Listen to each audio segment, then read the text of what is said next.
So we move on to the next lecture by Dr. Javed Iqbal, and he's going to speak on role of laparoscopy and endoscopy in ureterovesical trauma.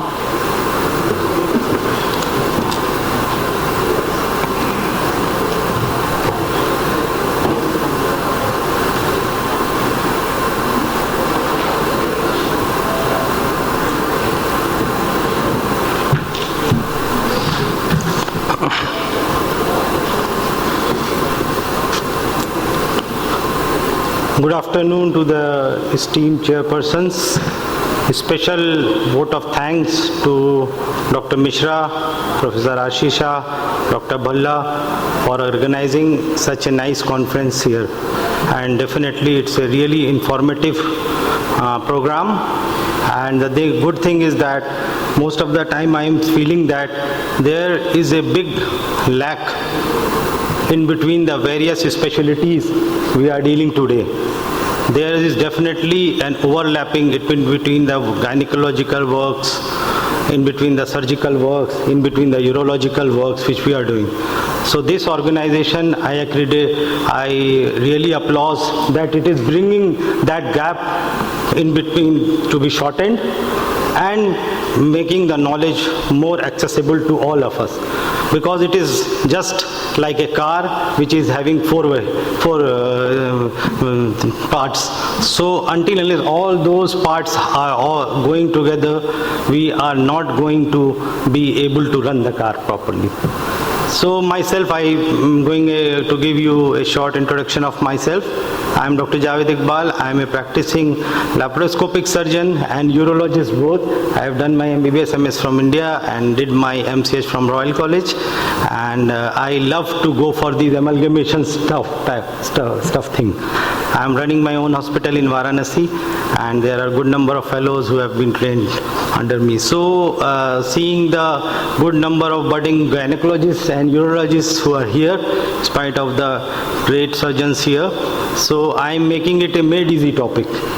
Not going very much in depth, but I will be discussing the practicalities of my presentation. So the topic, as you are well aware, is role of laparoscopy and endoscopy in ureterovesical trauma. So this is one thing, especially for the gynecologist, that ureteric trauma or bladder trauma is a day-to-day thing. Most of the things, as Dr. Shah has said, in gynecology, the most of the litigations which are coming are a post-cystectomy or post-cesarean for the bladder injury or the ureteric injury. So coming to the main topic, iatrogenic ureterovesical injury. I have divided the topic into two parts: abdominal surgery, which could be laparoscopic or open, like pelvic surgery, retroperitoneal surgery, any other lower abdominal surgery. It could result into even colonic surgeries. We have discussed a lot in last 2 days. So it could result into ureteric or vesical injury. Then basically the obs and gynec surgery, which are most pertinent to have such traumas, are TH, total abdominal hysterectomy, laparoscopic hysterectomies, vaginal hysterectomies, LSCS. The only thing is that one thing, don't panic. If you have such things, go get a good team. As ma'am has said, it is always a team effort. We have to develop a team before you are going to have a good result of a patient. And anything, very practicality, anything you are able to close down in the OR is best for you. And that comes when you are able to judge the thing in the best way. You have sustained an injury. Because if you are an operating surgeon, you are bound to have some or other incidences in your life. You can't say that if you are a surgeon, you are not going to have. So don't panic, assess the situation, and then accordingly treat the situation. And you say, as the data goes, 70% of the things are missed by us.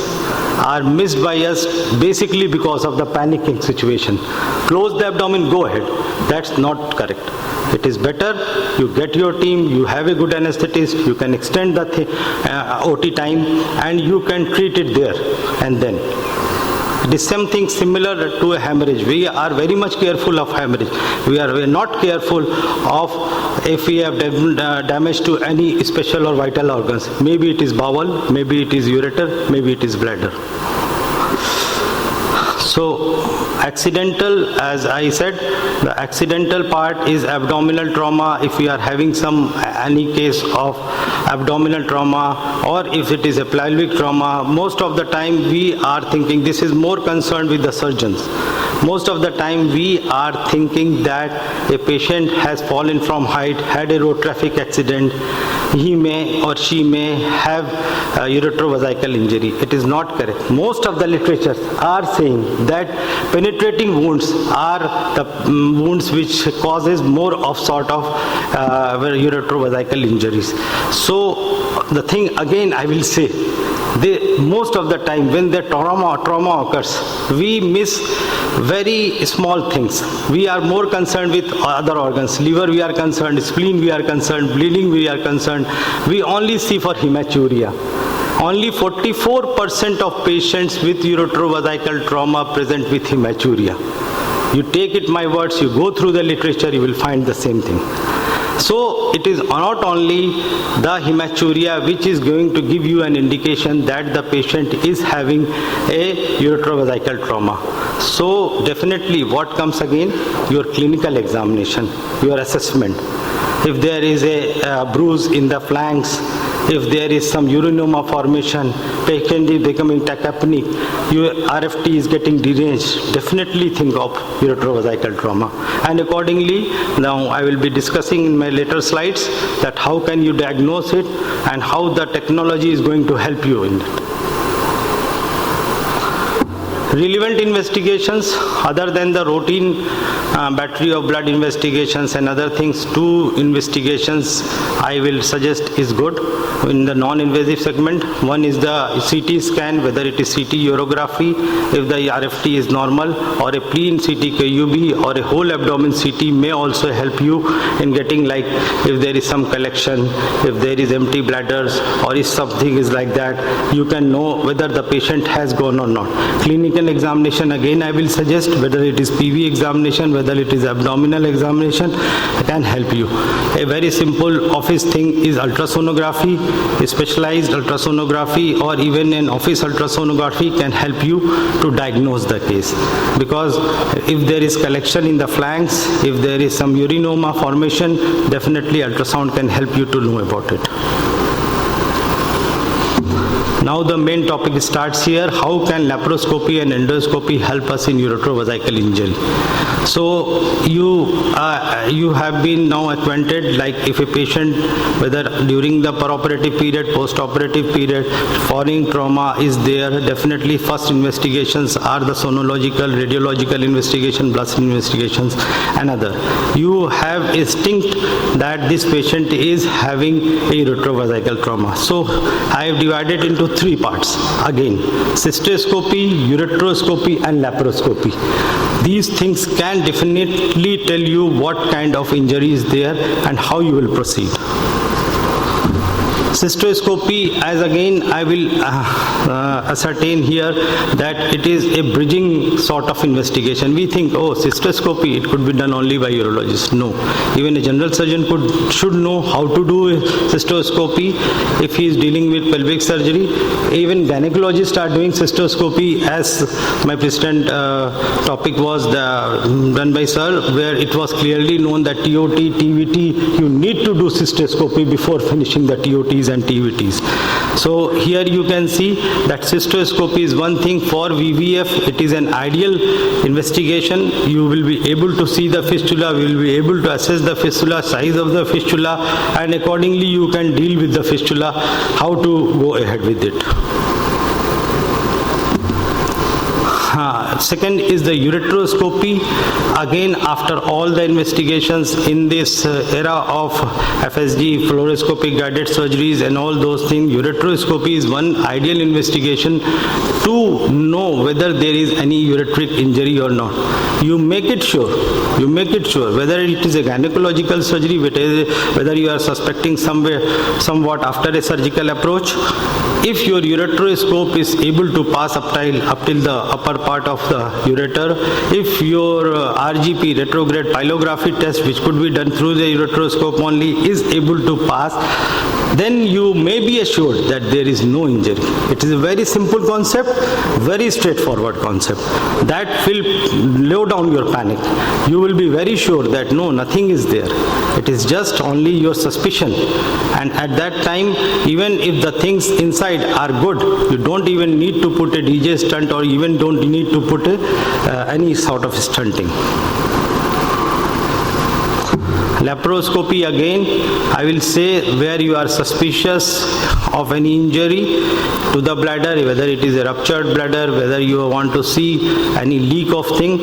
So again, the diagnostic part of laparoscopy is an excellent investigation. If you are not sure, even there are cases and instances I've seen in my life that even CT urography is unable to know about the exact site and location of the fistula in ureters. So what we do, we can go for these FDGs and other things and fluoroscopic tests, and even any kind of dye test. Any kind of dye test can help you assess the site of the fistula. So make a preparation. It is just a 5 or 10 minutes of work. You can make a preparation, you can judge the patient properly, and accordingly you can plan your treatment.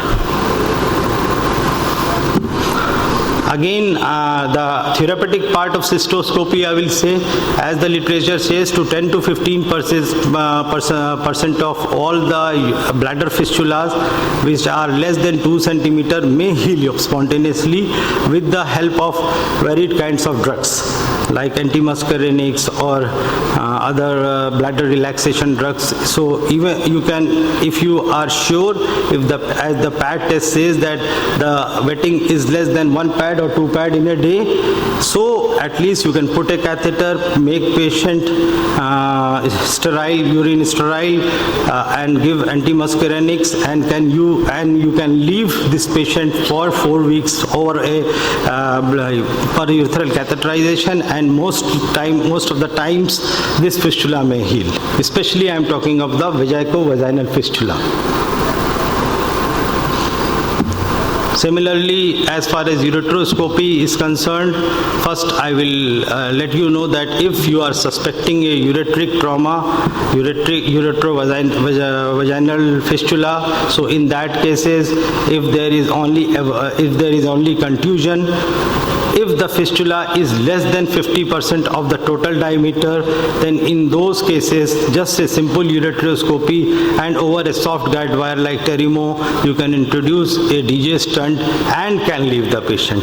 So again, ureteroscopy could be a very good armamentarium for you all to judge whether these patients need some extensive surgeries or whether this patient can be cured only by putting a stunt. So definitely, if your scope is again passing but you are just saying bruising, or your guide wire is even passing, practically speaking, if the guide wire is passing and you are able to put a 6 French DJ stunt over it, so you be assured that 99% after leaving that stunt for a longer period, this patient doesn't need any invasive surgeries. So these things could cool you down. These things could be decided post-operatively, but better. It is always better if you are able to decide it on the table, because the injury is soft. So you could be prevented for going through all these litigations, all these furious faces of the patient, and all after a post-operative trauma to yourself.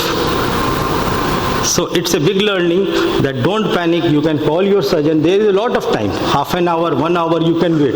But if you can rectify the things then and there, it is a wonderful thing. Again, laparoscopy, I will say it is again a very good thing.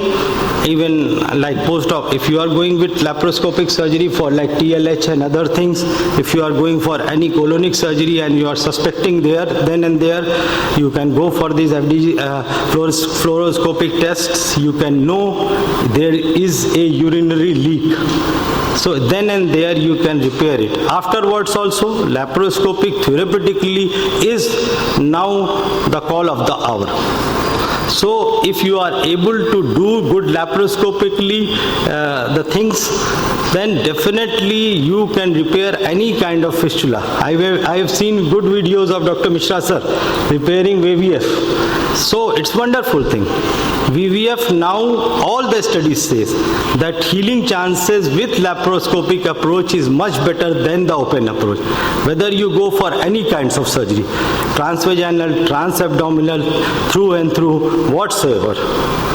In my initial career, I was, because most of the patients in and around Varanasi, because I have people have a faith that, okay, there is injury, refer to Dr. Javed. So initially I was doing, my results were not good. Now we are approaching most of the traumas through laparoscope and we are having definitely better results because of the vision, because of the dexterity, because of all the things. Last but not the least, I will focus on fusion, because amalgamation, I started with amalgamation and fusion. Again, fusion is a good thing. Now what the thing is that if you are suspecting like there is a ureteral injury, definitely once there is a ureteral injury, if there is a surgeon or a urologist who can put a guide wire or who can put a scope together and you are able to go simultaneously with your laparoscopic repair, the chances of getting success are much more. Because when there is an injury, definitely there is a tissue loss, there is a blood loss, there is all the things. Vascularity loss, tissue loss. So in these conditions, if you are amalgamating fluoroscopic guidance, if you are amalgamating ureteric guidance, so these are the things which are going to help you definitely. Don't hesitate, take a good team, ask them to come together, you be the main surgeon, they be the assistant to you, and then you can make the things easier. So again, you are able to see a small picture like repair of VVF, repair of traumatic bladder. These most of the things are now going laparoscopically. To end my lecture, I always try to bring some inspiring notes from my side. Like a very good quotation is there in Urdu शायरी कि हम तो दरिया हैं, for all the surgeons here, कि हम तो दरिया हैं, हमें अपना हुनर मालूम है, जिस तरफ भी चल पड़ेंगे रास्ता हो जाएगा. Thank you. Thank you, sir. That was an insightful lecture. Any questions? Right. So I would request the chairpersons to please felicitate all the three speakers. Dr. Javed, Iqbal sir, yeah, the same session, sir. Dr. Arun Ray Chaudhary sir and Dr. Rakesh Durkure sir.